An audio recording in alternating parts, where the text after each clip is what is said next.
ओम नमो भगवते परमहंसास्वादित चरण कमल मकरंदाय भक्त जनमानस निवासाय श्री रामचंद्राय श्री हनुमते नमः। श्री गुरुचरण कमलेभ्यो नमः। श्री सीतानाथ समारंभां श्री रामानंदार्य मध्यमाम् अस्मदाचार्य पर्यन्तां वंदे गुरु परंपराम्।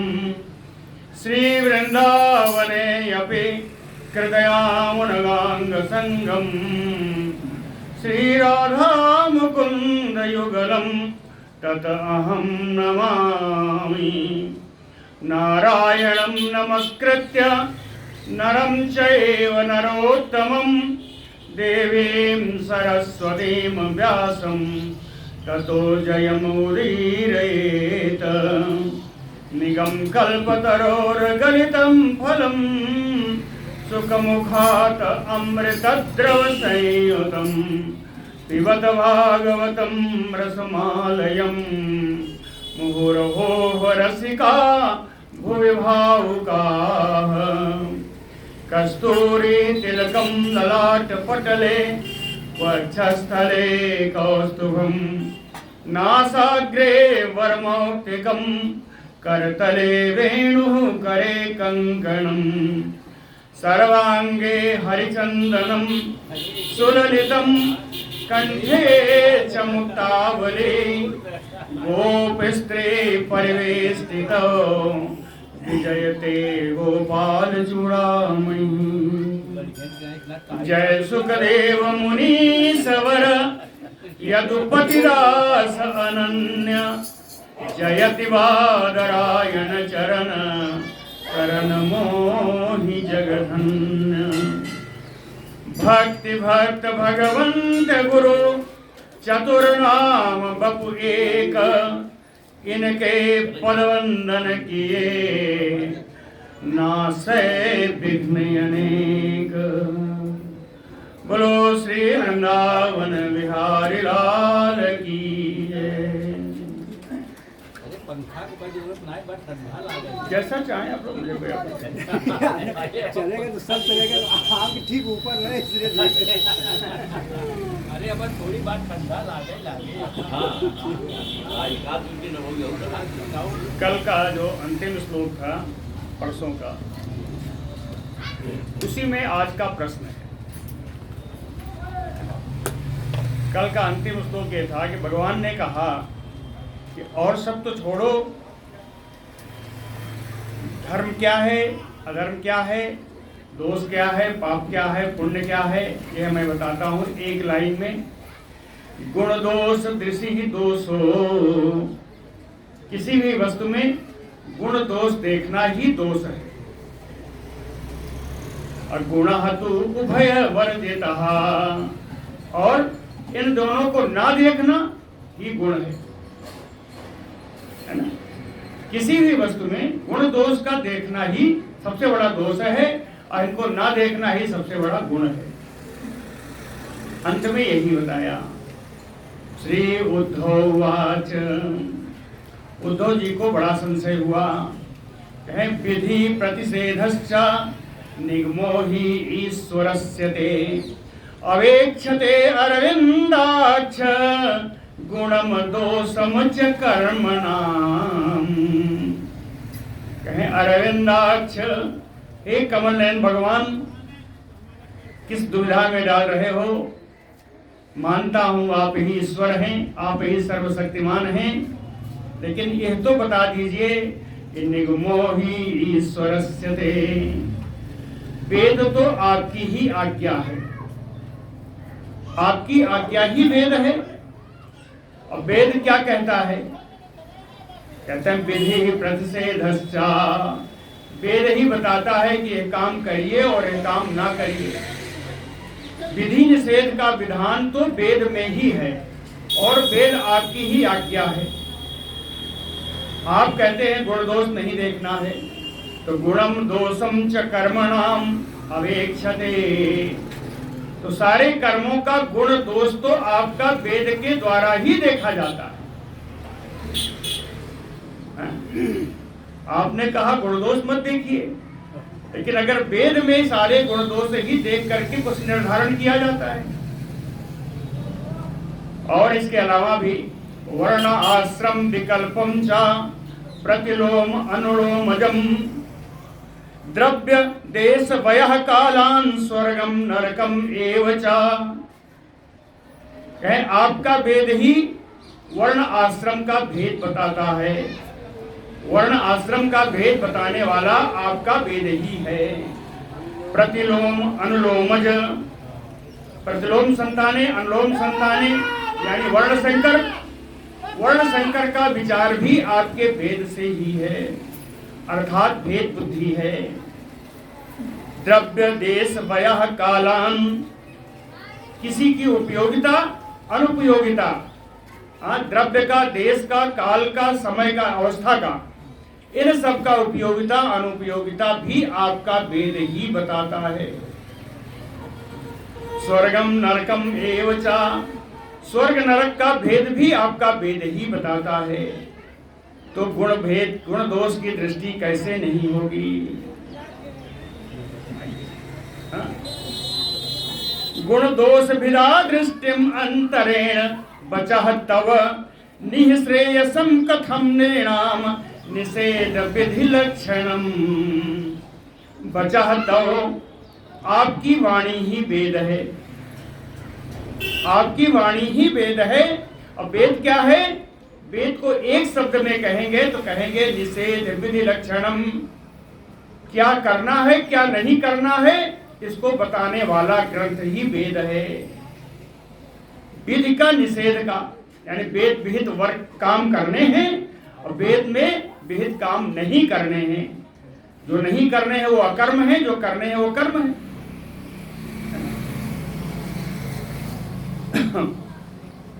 तो निषेध विधि निषेध विधि लक्षणम बचह तव गुण दोष भिदा दृष्टिम अंतरेण, अंतरेण बिना गुण दोष का भेद किए हुए, बिना गुण दोष का भेद किए हुए नृणाम, मनुष्यों का निःश्रेयसम कथम, कल्याण कैसे संभव है?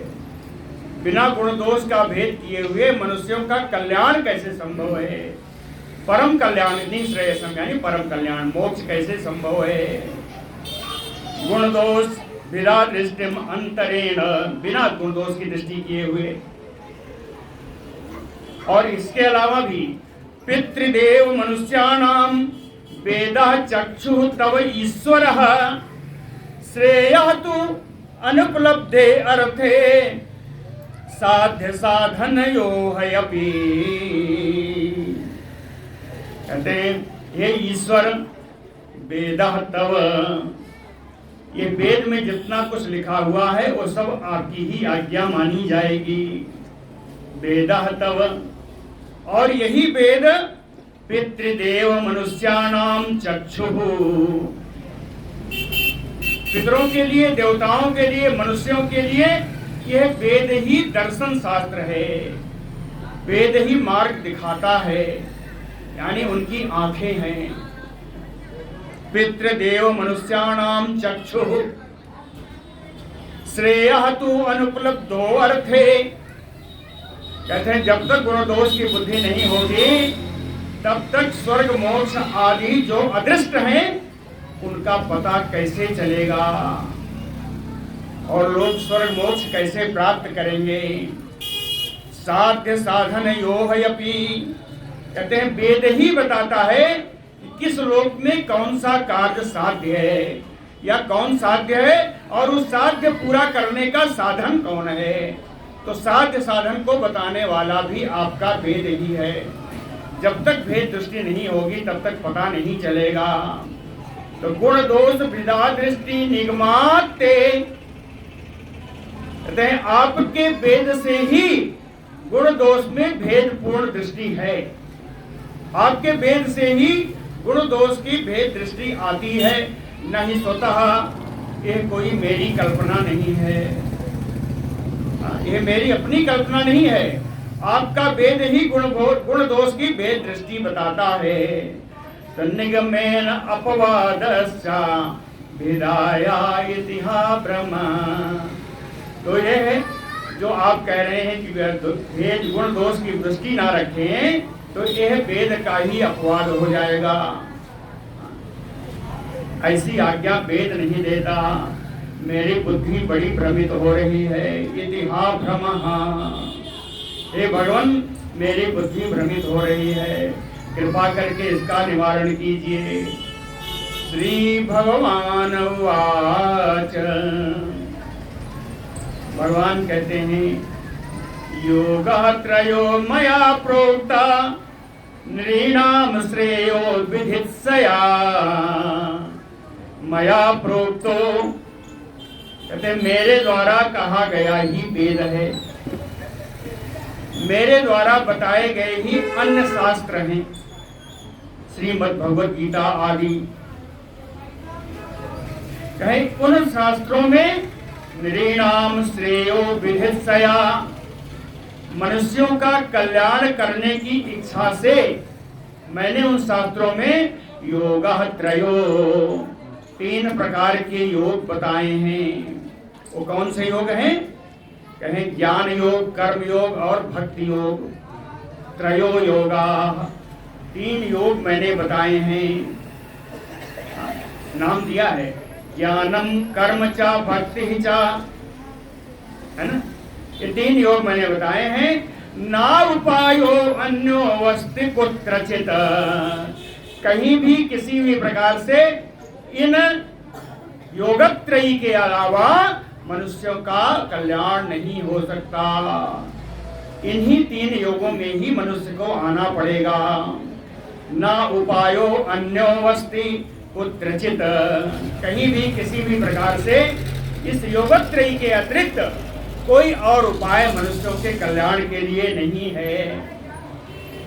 अब जान लीजिए ज्ञान योग, कर्म योग, भक्ति योग क्या है। कहे निर्विण्णानाम ज्ञान योगो न्यासिनाम इह कर्मसु।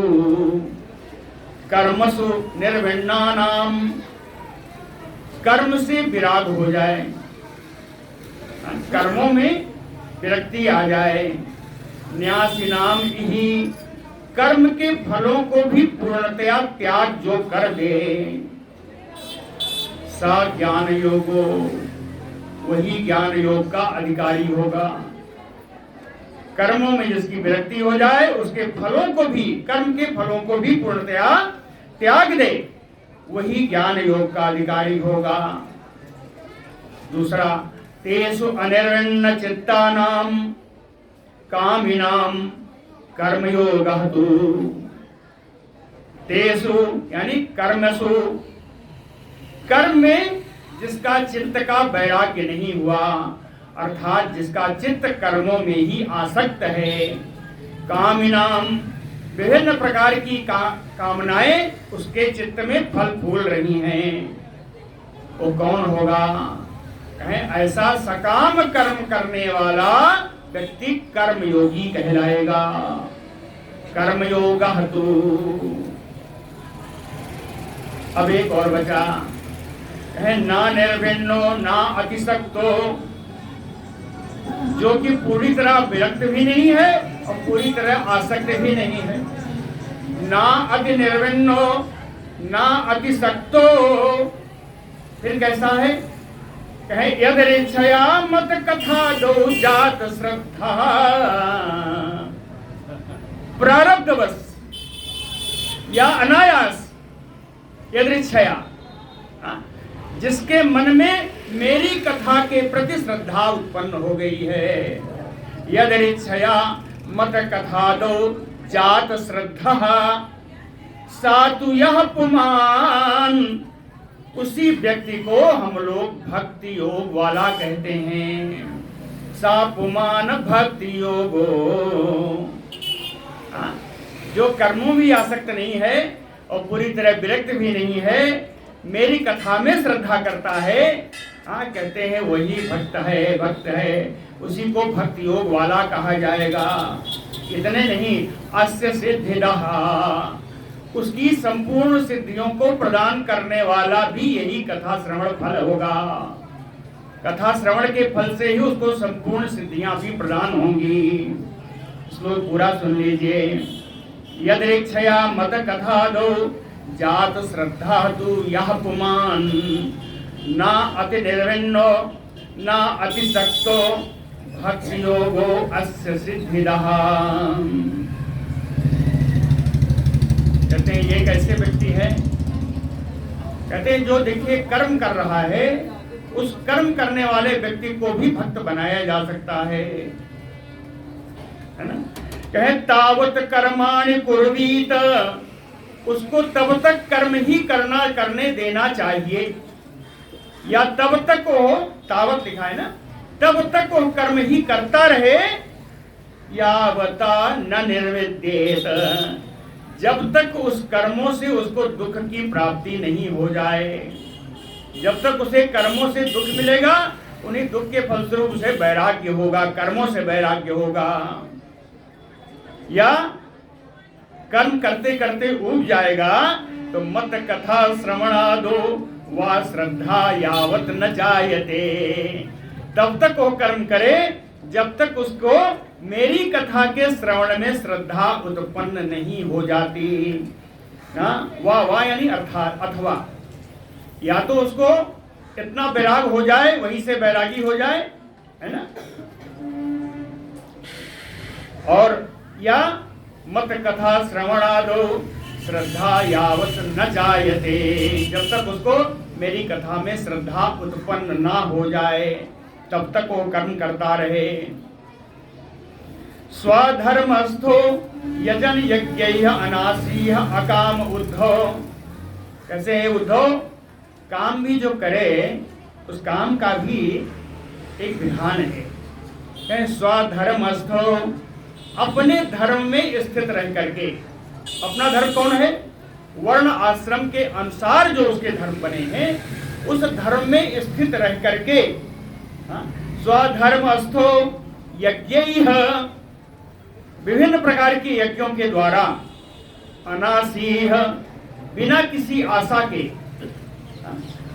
और अकामः, बिना किसी इच्छा के, यानी निष्काम भाव से, निरीह भाव से, बिना किसी आशा के, बिना किसी इच्छा के, यज्ञैः यजन, यज्ञों के द्वारा जो मेरा पूजन करे, जो मेरा पूजन भजन करे, कहते हैं यत अन्यत ना समाचरेत, एक शर्त और भी, यत अन्यत ना समाचरेत, अन्यत यानी निषेध कार्य, जो वेदों के निषिद्ध कार्य हैं उनको वह कभी न करे। यत अन्यत ना समाचरेत, है ना, अन्यत का अर्थ है निषेध कार्य, है ना, वेदों के जो निषिद्ध कार्य हैं उनको बिल्कुल ना करे। ऐसा व्यक्ति न याति स्वर्ग नरकौ, उस स्वर्ग में भी नहीं जाता, नरक में भी नहीं जाता। जाता कहाँ है? कहें उसे मोक्ष प्राप्त हो जाता है। न याति स्वर्गो स्वर्गो नरकौ अस्मिन् लोके वर्तमानः स्वधर्मस्थो अनघः शुचिः।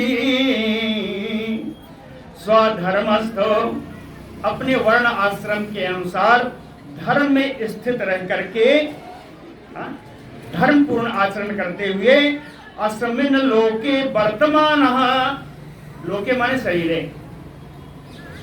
अपने शरीर में वर्तमान रहते हुए भी, यानी शरीर धारण करते हुए भी, अस्मिन् लोके वर्तमानः अनघः, कहते हैं अनघा करते हैं कि निषिद्ध कर्मों का परित्याग कर दे और निष्पाप हो जाए। पाप तो निषिद्ध कर्मों से ही आता है ना। तो कहते हैं इसी शरीर में रहते हुए पहला तो काम है कि निषिद्ध कर्मों का परित्याग कर दे। दूसरा कहें शुचि ही, पवित्र हो जाए। पवित्र कब होगा? जब सारे दोषों का प्रक्षालन हो जाएगा। कहे राग द्वेष आदि द्वेषों को अपने पास ना आने दे, इससे उसका अंतःकरण पवित्र हो जाएगा। दो काम हैं, है ना। एक तो अनघा, निषिद्ध कर्मों को ना करें तो आप निष्पाप हो जाएंगे। दूसरा, जो मल हैं, दोष हैं, राग द्वेष आदि जो दोष हैं, इनको अपने पास ना आने दे। ज्ञानम विशुद्धम आपनोति, उसे विशुद्ध ज्ञान यानी अंतरात्म ज्ञान, आत्म तत्व का ज्ञान हो जाएगा। विशुद्ध ज्ञानम आपनोति, और ज्ञान मिल गया तो ज्ञान क्या कराएगा? कहे यदरिच्छया मद भक्तिम, अनायास ही उसे मेरी भक्ति प्राप्त हो जाएगी। जिसको ज्ञान प्राप्त हो जाएगा, क्या करना है, क्या नहीं करना है, कैसे रहना है, उसे अनायास, बिना कहे हुए, बिना परिश्रम के मद भक्तिम आपनोति। कहते हैं उद्धव, ये शरीर को इतना आसान मत जानो, ये शरीर बड़ी मुश्किल से मिला हुआ है। कहते हैं निरैणः स्वर्गिणो अपि एतम इच्छन्ति लोकम, लोकम शरीरम, इस मनुष्य शरीर को, स्वर्गिणम निरैणम, स्वर्ग में रहने वाले, नरक में रहने वाले, एते इच्छन्ति, इस शरीर को प्राप्त करने की कामना करते हैं। स्वर्ग वाले भी, नरक वाले भी इसी शरीर को प्राप्त करने की इच्छा करते हैं। स्वर्गिणो अपि एतम इच्छन्ति लोकम निरैणः तथा, कहते हैं जितना स्वर्ग वाले चाहते हैं इस शरीर को, उतना ही नरक वाले भी चाहते हैं। क्यों? कह साधकम ज्ञान भक्तिभ्याम, ज्ञान और भक्ति का साधना करने वाला यही शरीर है। यही मनुष्य शरीर से ही ज्ञान और भक्ति की साधना हो सकती है। और उभयम तत् असाधकम, नरक में, स्वर्ग में जो आपको यातना शरीर मिली हुई है, वो तो साधना के योग्य है ही नहीं। जो शरीर मिलती है उसको यातना शरीर कहते हैं। कि जो यातना शरीर में प्राप्त है वो तो दूसरों के कहने पर उतना ही काम कर सकती है, ज्यादा कार्य कर नहीं सकती, अपने से स्वतंत्र नहीं है ना। तो उभयम यानी स्वर्ग वाली और नरक वाली शरीर जो है, उभयम असाधकम, वो साधना करने के, साधक बनने के लायक नहीं है। न नरः स्वर्गतिम कांक्षेत नारकीम वा विचक्षणः, विचक्षणः यानी विद्वान व्यक्ति, विद्वान प्राणी, नरः विद्वान मनुष्य, है ना। विचक्षणः नरः न स्वर्गतिम न नारकीम कांक्षेत, जो विद्वान मनुष्य है वो न स्वर्ग चाहता है न नरक चाहता है। चाहता क्या है? न इमं लोकम च कांक्षेत, वो तो इस शरीर भी नहीं चाहता। जो विद्वान व्यक्ति है वो तो इस शरीर को भी नहीं चाहता। न इमं लोकम च कांक्षेत, क्यों? देहावेशात् प्रमाद्यते, शरीर का आवेश हो जाने से, शरीर के प्रति अभिमान हो जाने से आत्म स्वरूप को जानने में प्रमाद कर बैठता है ये शरीर वाला, इसलिए वो शरीर भी नहीं चाहता। बड़ा सुंदर श्लोक है। न नरः स्वर्गतिम कांक्षेत नारकीम वा विचक्षणः, न इमं लोकम च कांक्षेत देहावेशात् प्रमाद्यते। एतत् विद्वान् पुरा मृत्योः अभवाय घटेत सः, अप्रमत्त इदं ज्ञात्वा मर्त्यम् अपि अर्थ सिद्धिदम्। फिर भी शरीर की वास्तविकता तो है। कैसी है? कहे मर्त्यम अपि, यद्यपि मरण धर्मा शरीर है फिर भी अर्थ सिद्धिदम, परमार्थ की सिद्धि प्रदान करने का माध्यम तो शरीर ही है। मर्त्यम अपि अर्थ सिद्धिदम ज्ञात्वा, ऐसा जान करके, यद्यप मरण धर्मा है, यद्यप मरणशील है, फिर भी परमार्थ की सिद्धि को प्रदान करने वाला यह शरीर ही है। इदम प्रमत्व ज्ञात्वा, यह जान करके, इदम इसी शरीर से, अप्रमत्तम असावधान, अरे सावधान होकर के, प्रमत्त यानी असावधान, अप्रमत्त यानी सावधान होकर के, हाँ? तो इदम इस शरीर से सावधान होकर के विद्वान, जो विद्वान व्यक्ति हैं वो पूरा मृत्यु, इस शरीर की मृत्यु होने से पहले, पूरा मृत्यु, जो विद्वान व्यक्ति हैं, यद्यप शरीर मरण धर्मा है, फिर भी इसी शरीर को माध्यम बना करके जो विद्वान व्यक्ति हैं, मृत्यु से पहले अभवाय घटेत सहा, इतनी साधना कर ले कि मोक्ष की प्राप्ति हो जाए। समझ आया? एतत् विद्वान पुरा मृत्योः, मृत्यु से पहले अभवाय घटेत सहा, अभवाय यानी जन्म मृत्यु के चक्कर में ना पड़ना पड़े, है ना, ऐसा साधन इस शरीर के द्वारा ही कर ले। ये शरीर कैसा है बताऊं? छिद्यमान यमैहैतैः कृतनीडं वनस्पतिं खगासुकेतम उत्सृज्य श्याम क्षेमं याति हि अलम्पटः।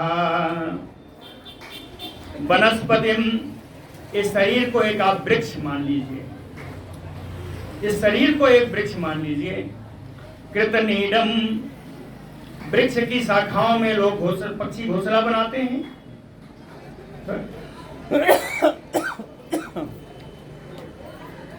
इस शरीर के हृदय रूपी घोंसले में जीव रहने लगता है। इस शरीर के हृदय रूपी घोंसले में जैसे वृक्ष में शाखों पर घोंसला बना करके पक्षी रहता है, तो पक्षी रूप जीव इस हृदय में रहने लगता है ना। यमैहैतैः छेद्यमानः, यमदूत इसका बराबर क्षरण करते रहते हैं ना, इसको काटते रहते हैं, इस पेड़ को काटते रहते हैं, निरंतर काटते रहते हैं, क्षण प्रतिक्षण काटते रहते हैं।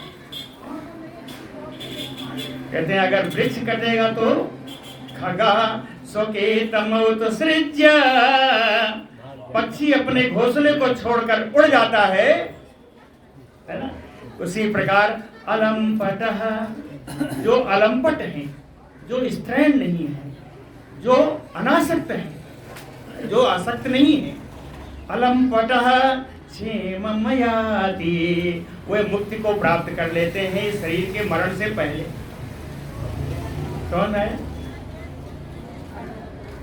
चिड़िया अपना घोंसला छोड़ के उड़ जाती है, उसी तरह ये जीव जब उड़ने लगे उससे पहले ही, है ना, हम इसका उपाय कर लें कि हमें मुक्ति प्राप्त हो जाए। अहोरात, कहें कैसे पेड़ को काटता कैसे है? उद्धव जी का एक वो प्रश्न है, ये पेड़, ये यमदूत लोग कैसे काटते हैं? कहें अहोरात्रैः छिद्यमानं बुद्ध्वा आयुः, इस पेड़ का जीवन आपकी आयु है, इस शरीर का जीवन आपकी आयु ही है। तो कहते हैं आयु अहोरात्रैः छिद्यमानः, दिन और रात, दिन रात के प्रत्येक क्षण आपकी आयु को काटते रहते हैं। आपकी आयु को दिन रात के प्रत्येक क्षण आपकी आयु को कम करते रहते हैं। कहते हैं बुद्धवा, जो व्यक्ति इस बात को जान लेता है, लोग कहते हैं ना जन्मदिन मनाओ, जन्मदिन मनाओ। किसी ने कहा जन्मदिन क्यों मनाते हो? ये तो हमारे 1 साल और कम कर रहा, इसकी खुशी क्यों मनाते हो? एक अंतिम सीमा दी हुई है ना, उस अंतिम सीमा से ये कम हो रहा है। तो अहोरात्रैः छिद्यमानम् बुद्ध्वा आयु भयबेपथुः, जो इस बात को जान लेता है वो डर के मारे कांपने लगता है। भयबेपथुः, और मुक्त संगः, सारी आसक्तियों से मुक्त हो जाता है, सारी विषयासक्तियों को त्याग करके परम बुद्ध्वा, परम तत्व को जान करके निरीह उपसाम्यति, निरीह हो जाता है, बिना किसी इच्छा का, बिना किसी आशा का होकर के, और वह उसकी आत्मा शांत अवस्था को प्राप्त कर जाती है। अहोरात्रैः छिद्यमानम्, किसी को मालूम ही नहीं पड़ता कि मेरी आयु जा रही है, कि निकट मृत्यु आ रही है। वही कहते हैं बुद्ध्वा, जो इस बात को जान लेगा वो भय के मारे कांपने लगेगा कि अरे जा रहा है। इसलिए वो मुक्त संगः, आसक्तियों को दूर से ही त्याग करेगा और परम तत्व का ज्ञान करके वो बिना आशा का, बिना इच्छा का होकर के निरीह बन करके अपनी आत्मा को शांति प्रदान कर देगा। निरीह उपसाम्यते, कहते हैं नृदेहम आद्यम, कहते हैं मनुष्य का शरीर बड़ा दुर्लभ तो है, लेकिन आद्यम, सारे सारे जो आपके क्रियाफल हैं उनको प्राप्त कराने का मूल है। आद्यम नृदेहम आद्यम, समस्त शुभ फलों को प्राप्ति का मूल स्थान है शरीर। कहें यद्यपि सुदुर्लभम सुलभम, कहें दुर्लभ ही नहीं है, सुदुर्लभम, यह अत्यंत दुर्लभ होने पर भी इसको पढ़ेगा कौन, इसका अध्ययन कौन करेगा? जो मनुष्य ही करेगा ना। इसलिए कहा, ये नहीं पूछा कि आप मनुष्य है या नहीं, कहें सुदुर्लभम सुलभम, अत्यंत दुर्लभ होने पर भी आपको यह शरीर सुलभ हो गया है, आपको यह शरीर प्राप्त हो गया है। ये शरीर कैसा है? कहें प्लवम सुकल्पम, प्लव माने शरीर नौका है, नौका भी ऐसी वैसी नहीं, कहें दृढ़ नौका है। सुकल्पम, कल्प माने होता है समर्थ, सब भांति से समर्थ यह नौका है। सुकल्पम है ना, सर्व समर्थ यह नौका रूपी शरीर है। प्लवम सुकल्पम, नौका है जो चलाने वाला भी कोई चाहिए। चलाने वाला कौन है? बड़ा सुंदर बताया है, कहें गुरु कर्णधारम, इसका कर्णधार, इसका नाविक, इसकी पतवार जिसके हाथों में, वो मेरा श्रेष्ठ गुरु। गुरु कर्णधारम, गुरु के पास आपको जाने की जरूरत है, अपनी अनुकूलता वहां प्रदर्शित करने की जरूरत है। कहते हैं नौका के लिए अनुकूलता क्या है? नभस्व अतेरितम, अनुकूल वायु से नौका पार हो जाती है। अनुकूल वायु पा करके नौका सागर को पार हो जाती है। उसी प्रकार मया अनुकूलेन, गुरु की अनुकूलता के द्वारा, गुरु की अनुकूलता के द्वारा सर्वसमर्थ गुरु जो हैं उनके उपदेशों का पालन करने के द्वारा हम भी इस भवसागर से पार हो जाएंगे अपने शरीर रूपी नौका से। कहते हैं पुमान भवाभिम्ना तरेत, ऐसा व्यक्ति जो इतना सारा संयोग मिलने के बाद, इतना सुविधा मिलने के बाद भी इस संसार सागर को जो पार नहीं कर पाता, व्यास जी कहते हैं उसको मैं क्या कहूँ, सा आत्महा, वो तो आत्मघाती है, वो तो आत्मघाती है। बड़ा सुंदर श्लोक है। निर्देहम आद्यम सुलभम सुदुर्लभम प्लवम सुकल्पम गुरु कर्णधारम मया अनुकूलेन नभस्वैतेरितं भवकुमान भवाभ्यं न तरेत स आत्मः यदा आरंभेषु निर्विण्णो यदा आरंभेषु अनुकर्मसु यदा आरंभेषु निर्विण्णो जो कर्मों से विरक्त हो जाए निर्विण्णो विरक्तः कर्मों का पूरी तरह जो परित्याग कर दे संयतेन्द्रियः अपने इंद्रियों को संयमित कर ले इंद्रियों को अपने बस में कर ले योगी ऐसा योगी अभ्यासेन आत्मनो धारेत अचलम मनः अभ्यासेन योगाभ्यास के द्वारा योगी अपने योगाभ्यास के द्वारा अपने को ही अपने मन को आत्मनम मनः अपने मन को मुझ में निश्चल रूप से लगा दे धारयेत अचलम मनः कहते हैं कर्मों से विरक्ति जरूरी है यदारंभेषु निर्विण्णो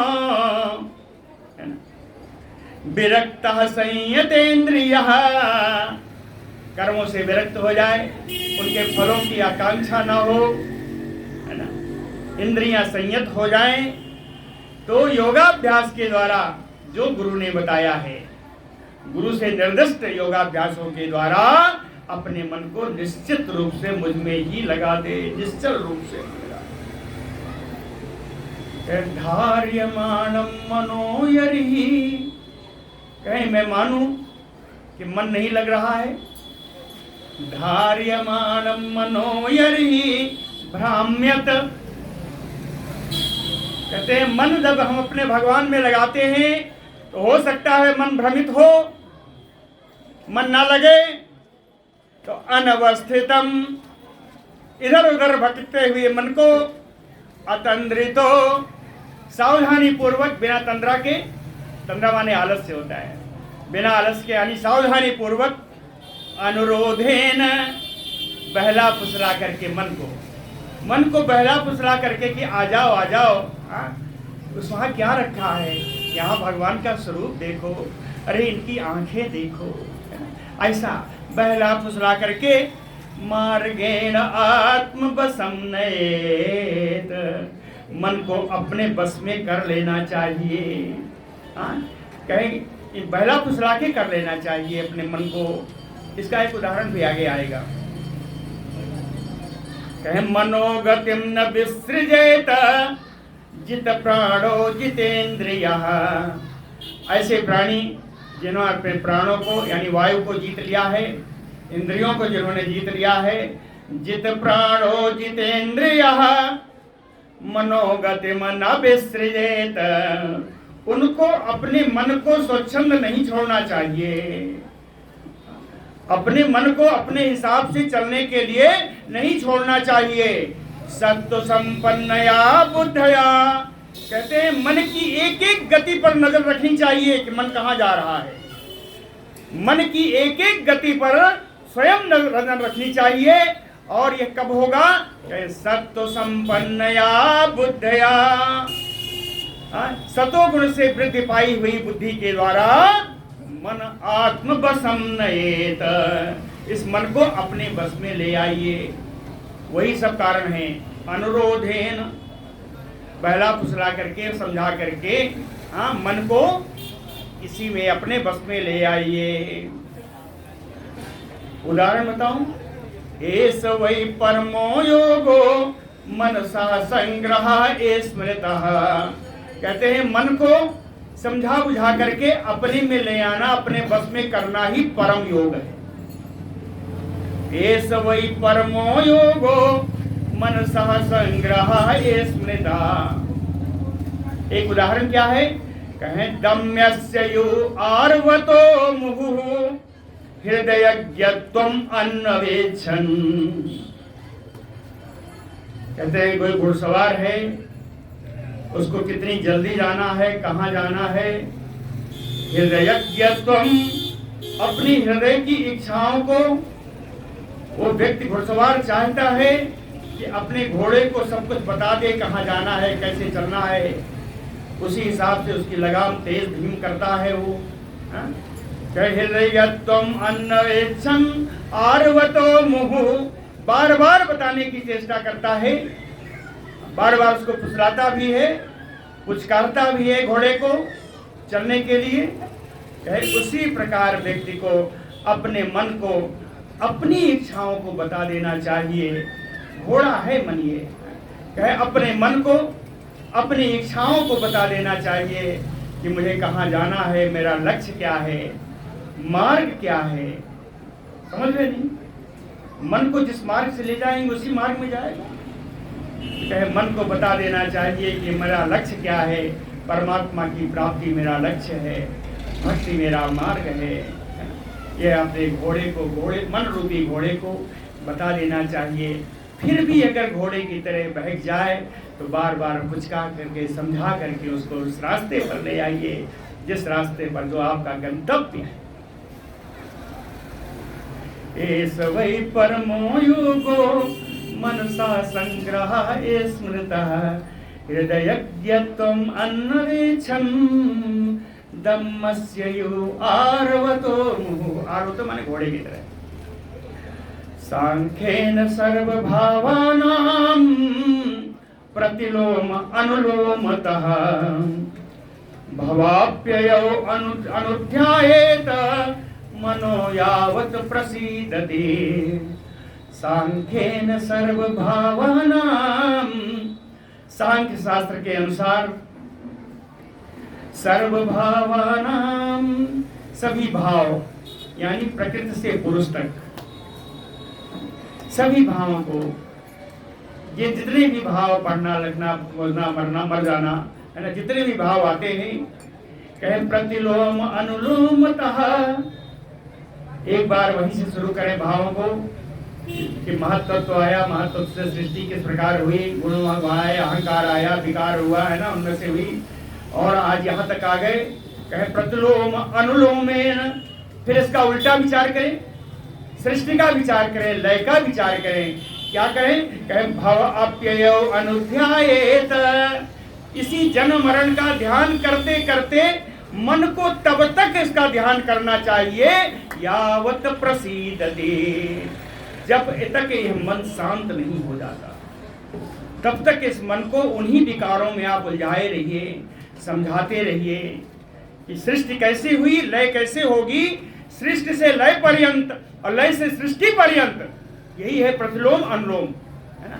इन दोनों भावों को समझाते समझाते मन को तब तक समझाइए जब यावत प्रसीदति, जब प्रसन्न हो जाए। मन का प्रसन्न होना क्या? मन जब तक शांत नहीं हो जाए तब तक इसी भावों में आप ध्यान करते रहिए। निर्विण्णस्य विरक्तस्य पुरुषस्य उक्तवेदिनः मनः त्यजति दौरात्म्यं चिन्ततस्य अनुचिन्तया। निर्विण्णस्य विरक्तस्य, जिसको कार्य करने की इच्छाओं से विरक्ति हो गई हो, जो कार्य उक्तवेदिनः, कार्य कर्मों में हर कर्मों के दुख को जो समझ गया हो कि हर कर्म अंततो गत्वा दुखदायी है, इस बात को जो समझ गया हो। कोई भी कर्म करें आप जिंदगी में, देख लीजिए जिंदगी के अंतिम सीमा तक वो दुखदायी ही साबित होगा। तो कहते हैं निर्विण्णस्य विरक्तस्य पुरुषस्य उक्तवेदिनः।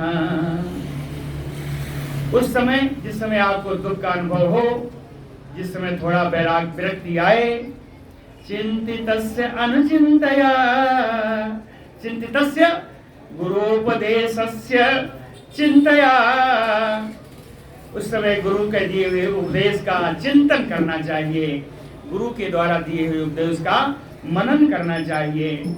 दौरात्म्यं मनः त्यजति, उस उपदेश का चिंतन करेंगे तो दौरात्म्य भाव यानी शरीर में आत्मा का भाव, दौरात्म्य भाव बहुत हो सकते हैं, लेकिन सबसे बड़ा जो दौरात्म्य है शरीर में आत्मा का भाव है ना। शरीर में आत्म भाव जो आपका दौरात्म है यह समाप्त हो जाए।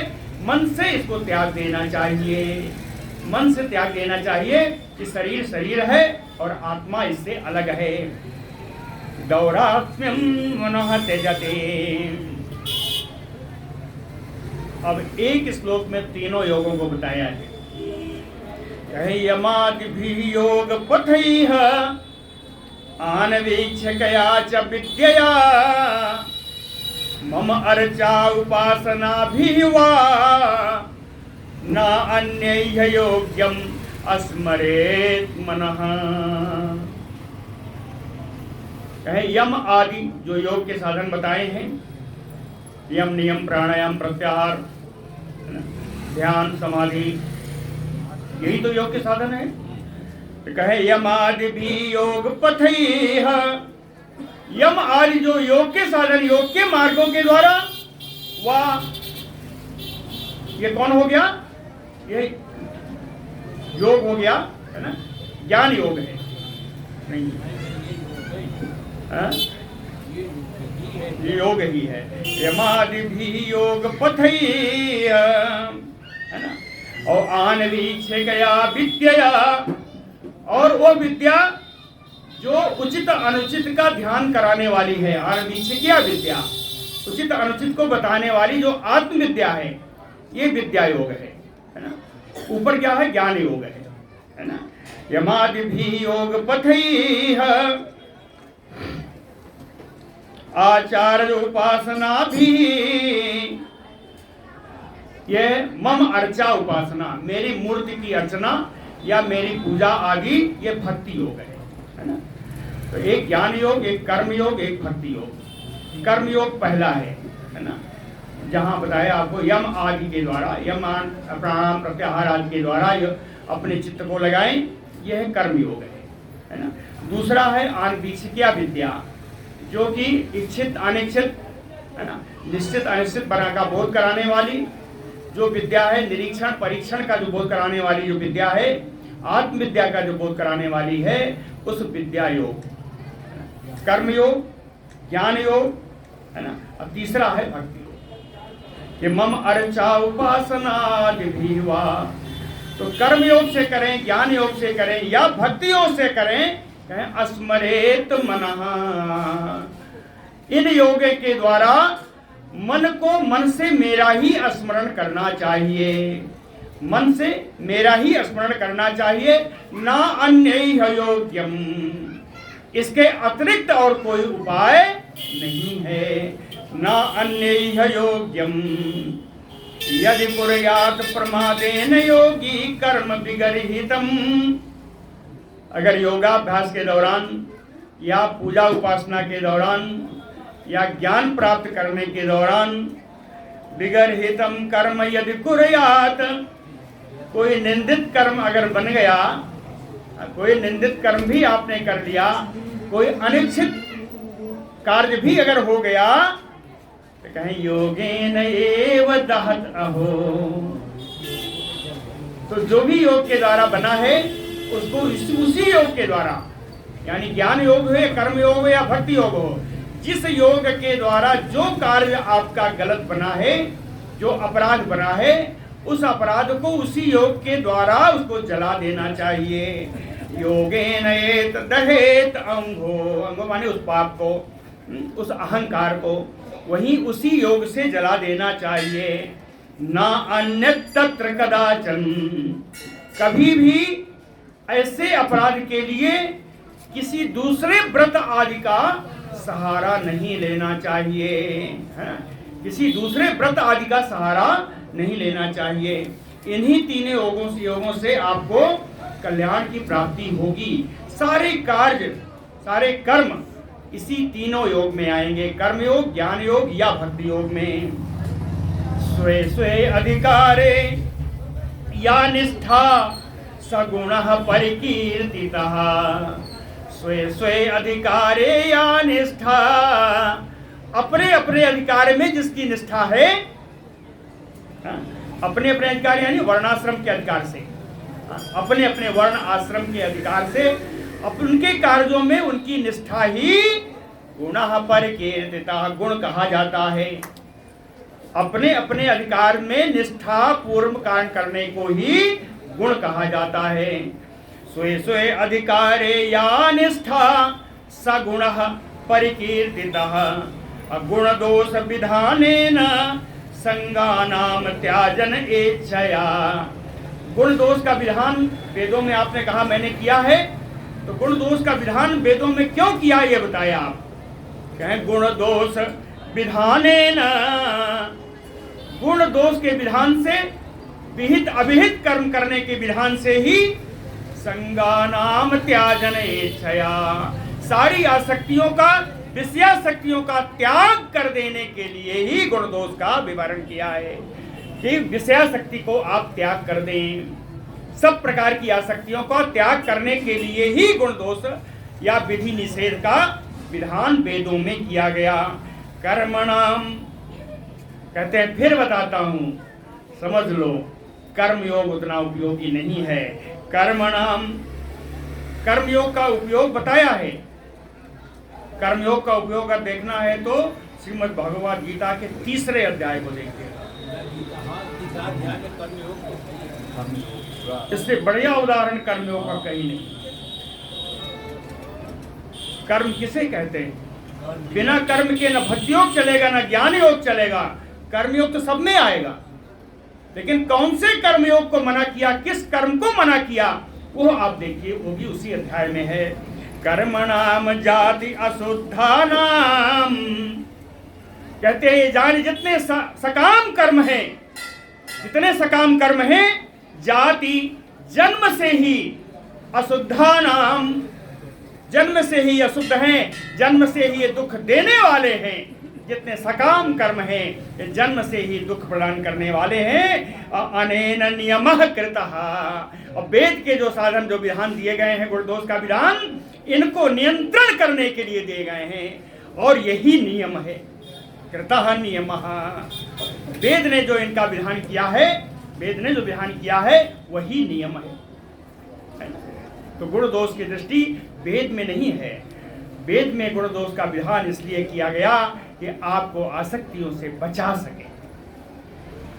जात श्रद्धो मत कथासु निर्विण्णः सर्व कर्मसु, सर्व कर्मसु निर्विण्णः, सभी कार्यों से, सभी सकाम कर्मों से निष्काम कर्म कभी समाप्त नहीं होता। निष्काम कर्म क्या है? भगवान की पूजा, भगवान की आराधना, भगवत का पाठ, ये निष्काम कर्म है, लेकिन इनका संकल्प सकाम नहीं होना चाहिए, है ना। तो सर्व कर्मसु निर्विण्णः, सभी सकाम कर्मों से विरक्त होकर के, मत कथासु जात श्रद्धो, जिसकी मेरी कथा में श्रद्धा उत्पन्न हो गई वो स्वयं ही जान जाएगा। क्या जान जाएगा? कहे वेद दुखात्मकान कामान, वो स्वयं जान जाएगा कि ये जो कामनाएं हैं मेरी, ये दुख प्रदान करने वाली हैं। वेद दुखात्मकान कामान, कहे परित्यागो अपि अनीश्वरः, हो सकता है इनका परित्याग करने में आप समर्थ न हो। परित्यागो अपि अनीश्वरः, अगर इनका परित्याग करने में आप समर्थ नहीं है, परित्यागो अपि अनीश्वरः, त्याग करने में अगर समर्थ है तो उनका लिए भी विधान है। कहे जुस्माणः तान कामान, उनको उसी कामों में लगे रहने दो। कहे जुस्नान तान कामान, लेकिन उनका मन परिवर्तित करो। मन क्या परिवर्तित करना है? कहे दुखोदर कान गर्हयन, उनको इस बात को समझाना चाहिए कि जो काम आप कर रहे हो ये दुख प्रदान करने वाला है। दुखोदर काम और गर्हयन, लोक निंदित कार्य है जो आप कर रहे हो। इस बात की उनको बुद्धि देनी चाहिए। ये कार्य दुख देने वाले हैं, ये कार्य निंदित हैं। ऐसा आप करेंगे तो श्रद्धालु, तो उसके मन में श्रद्धा उत्पन्न होगी। दृढ़ निश्चय, एक दृढ़ निश्चय आएगा कि नहीं हमें कार्य छोड़ देना चाहिए। प्रीतः, और प्रसन्न होकर के भक्ति योगे भजे तमाम, वो मेरा भजन करने लगेगा। हाँ, उसी कर्म में प्रवृत्ति जिसकी हो गई वो सीधे सीधे नहीं हटाई जा सकती। कहें कर्म में प्रवृत्ति करते रहिए, हर दिन उसको बताते रहिए कि इस कर्म का फल क्या होगा, ये निंदित है, ये दुख देने वाला है। हाँ, बार बार इसी कर्म में फंसे रहो, ऐसे करते बताते बताते उसकी श्रद्धा उत्पन्न होगी, उसे थोड़ा वैराग्य होगा, है ना, उसका दृढ़ निश्चय हो जाएगा और प्रेम से मेरा वो भजन करने लगेगा। कहे जब प्रेम से भोजन करने लगे तो कहे प्रोक्तेन भक्ति योगेन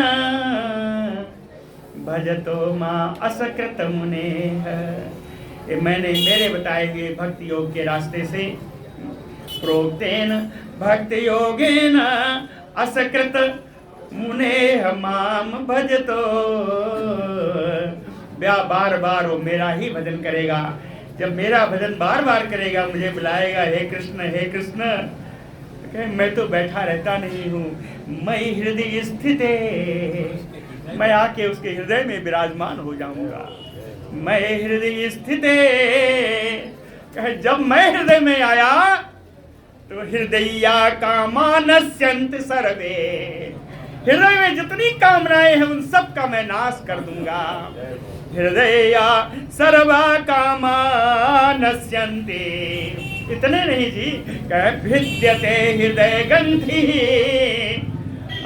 हृदय में पड़ी हुई ग्रंथियों का भेदन कर दूंगा। और छिद्यन्ते सर्व संशया, सारे संशय सारी शंकाओं का छिंदन कर दूंगा, नष्ट कर दूंगा।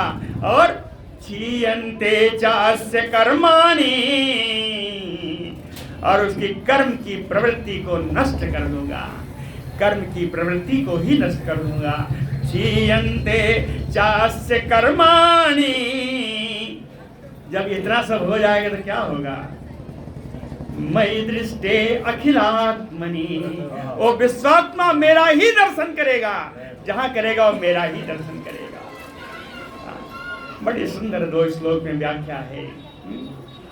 प्रोक्तेन भक्ति योगेन भजतो माम असकृत मुने, कामा हृदया नश्यन्ति सर्वे मयि हृदय स्थिते, भिद्यते हृदय ग्रन्थिः छिद्यन्ते सर्व संशया, क्षीयन्ते चास्य कर्माणि मयि दृष्टे अखिलात्मनि। तस्मात्, इसलिए मैं कहता, भगवान कृष्ण कहते हैं उद्धव, इस प्रकार से मद भक्ति युक्तस्य योगिनो वै मदात्मनः, मेरी भक्त से युक्त जो भक्त मेरा है वो मुझ में ही तन्मय हो जाता है। मदात्मनः, उसका चित्त मुझ में ही लग जाता है। उस समय उसके लिए न ज्ञानम न वैराग्यम प्रायः, उसे न ज्ञान चाहिए न वैराग्य चाहिए। श्रेयो भवेतैहि, उसका कल्याण तो मेरी भक्ति से ही हो जाता है, उसको मोक्ष तो मेरी भक्ति से ही मिल जाता है।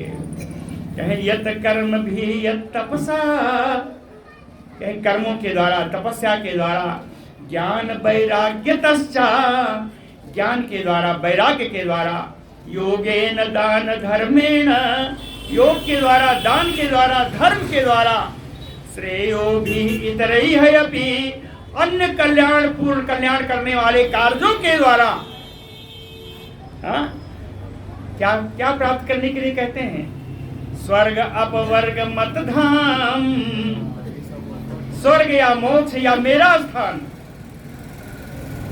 या मेरे परम पद को, मद अर्थाम कथंचित यदि वांछति, इन सबको, स्वर्ग को, मोक्ष हो गया, मेरे स्थान को अगर कोई चाहता है, सर्वम मत भक्तो मत भक्ति योगेन अंजसा लभते, मेरी भक्ति योग के द्वारा, मेरे द्वारा भलाए बकाए भक्त के रास्ते के द्वारा, मेरा भक्त इन सब कुछ को बड़ी सावधानी से, आसानी से, अंजसा, अंजसा यानी सुगमता से, सुगमता से मेरे स्थान को, मेरे सब कुछ को प्राप्त कर लेता है। स्वर्ग भी प्राप्त कर लेगा, मोक्ष भी प्राप्त कर लेगा, केवल मेरी भक्त से।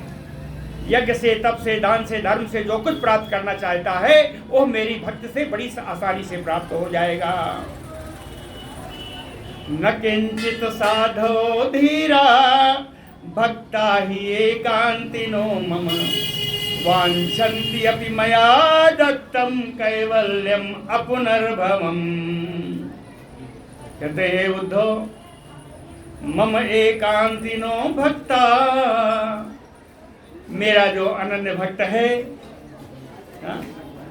धीरा जो धैर्यवान है, जो विद्वान है, साधवो जो साधु स्वभाव का है, न किंचित वांछित वांछन्ति अपि, वो पहले तो कुछ चाहता ही नहीं, वो कुछ नहीं चाहता। जो मेरा भक्त है वो न स्वर्ग चाहता है न मोक्ष चाहता है। न किंचित अपि वांछन्ति अपि मया दत्तम,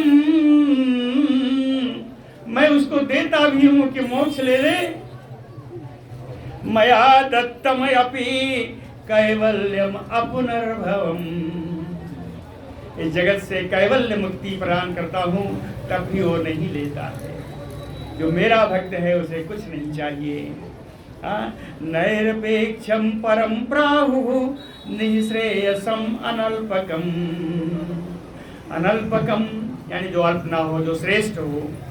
निःश्रेयसम जो परम कल्याण हो, श्रेष्ठ परम कल्याण। निरपेक्षम परम प्राहुः, इसी को निरपेक्षता कहते हैं।